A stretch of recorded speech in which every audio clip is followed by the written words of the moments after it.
அம்மாவின் life style சேனலுக்கு உங்களை அன்புடன் வரவேற்கிறோம். இப்போ நம்ம என்ன செய்ய போகிறோன்னா, பிடி கொழுக்கட்டையும் மோதகமும் ரெண்டும் செய்ய போகிறோம்.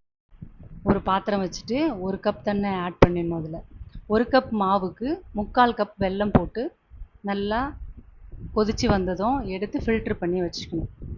அதுக்கப்புறம் ஒரு பேன் வச்சுட்டு அதில் 2 ஸ்பூன் அளவுக்கு பொடியாக கட் பண்ண தேங்காய் ஆட் பண்ணிவிட்டு திருவுன தேங்காய் 2 ஸ்பூன் அளவுக்கு ஆட் பண்ணிடணும். ஆட் பண்ணி நல்லா ட்ரை ரோஸ்ட் பண்ணிடணும். உங்களுக்கு தேவைன்னா அதில் நெய் போட்டு கூட செஞ்சுக்கலாம். நெய் போட்டு ஃப்ரை பண்ணி எடுத்து வச்சுக்கலாம் தேங்காவை. அதுக்கப்புறம் அதே பேனில் 1 கப் மாவு போட்டு நல்லா ஃப்ரை பண்ணி எடுத்துக்கணும். மீடியம் ஃப்ளேமில் வச்சு ஃப்ரை பண்ணி எடுத்துக்கணும். எடுத்ததுக்கப்புறம் வெல்லம் காய்ச்சி வச்சுருக்கிறத ஃபில்ட்ரு பண்ணி அதில் ஆட் பண்ணிடணும். ஆட் பண்ணி நல்லா மிக்ஸ் பண்ணி விடணும்.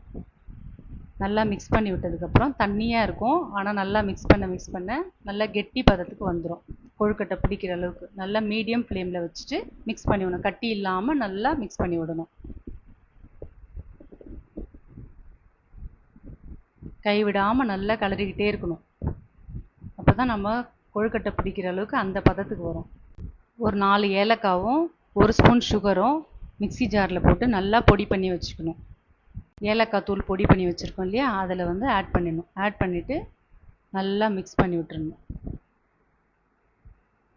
மிக்ஸ் பண்ணிவிட்டு இங்கே பாருங்கள், இந்த பதம் அளவுக்கு வரணும். கொழுக்கட்டை பிடிக்கணும்னா இந்த அளவுக்கு இருக்கணும் மாவு. இப்போது ஃப்ரை பண்ணி வச்சுருக்கிற தேங்காவை அதில் ஆட் பண்ணி நல்லா மிக்ஸ் பண்ணிடணும். மிக்ஸ் பண்ணிவிட்டு இப்போ இந்த மாதிரி சின்ன சின்ன பிடி கொழுக்கட்டையாக பிடிச்சி வச்சுக்கலாம். இதில் மோதகம் மாதிரியும் செய்யலாம். இதில் இந்த மாதிரி மாவு எடுத்து போட்டு எடுத்துட்டோம்னா இந்த மாதிரி ஷேப்பில் வந்துடும் மோதகம். இப்போ நம்ம கொழுக்கட்டை ரெடி ஆகிடுச்சு. இப்போ எல்லாம் இட்லி சட்டி வச்சுட்டு அதில் எடுத்து தண்ணி ஊற்றி மேலே வச்சு அவிச்சி எடுத்துடலாம். மீடியம் ஃப்ளேமில் ஒரு 1/2 hour வச்சு வேக வைக்கணும். ஆல்ரெடி மாவு நல்லா வெந்திருக்கு பாதி அளவுக்கு மிக்ஸ் பண்ணும்போது. இப்போ ஒரு 1/2 hour 30 minutes வந்து மீடியம் ஃப்ளேமில் வச்சு வேக வச்சோன்னா நல்லா கொழுக்கட்டை ரெடி ஆகிடும்.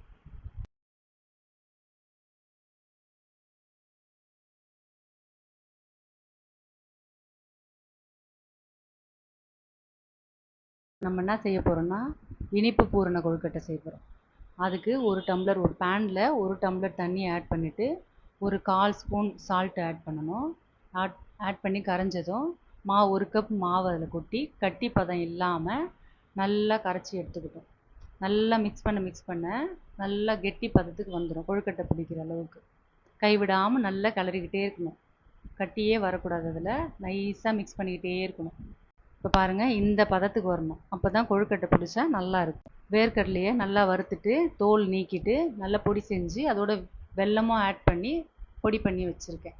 இல்லை திருவுன தேங்காய் மிக்ஸ் பண்ணியாச்சு. 1 ஸ்பூன் ஏலக்காய் பொடியும் மிக்ஸ் பண்ணியாச்சு. போட்டு நல்லா மிக்ஸ் பண்ணணும். அதோடு சேர்த்து நல்லா மிக்ஸ் பண்ணிவிட்டு இப்போ கொழுக்கட்டை பிடிக்கும். இந்த மாதிரி தட்டிட்டு நல்லா நைஸாக தட்டி எடுத்துக்கணும். 1 ஸ்பூன் அளவுக்கு வெல்லம் எடுத்து அதில் வச்சுட்டு வேர்க்கடலையும் வெல்லமும் மிக்ஸ் பண்ணி வச்சுருக்கோம். அதை வச்சு வெளியே வராத அளவுக்கு அழகாக பிடிச்சி வச்சிடணும். அதை வெளியே இருந்துச்சுன்னா கொழுக்கட்டை வந்து வெடித்து வெளியில் வந்துடும்.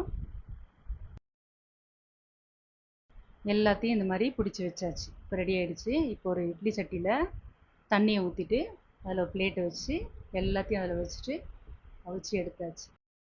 இனிப்பு பூரண கொழுக்கட்டை ரெடி ஆயிடுச்சு. அனைவருக்கும் விநாயகர் சதுர்த்தி வாழ்த்துக்கள்.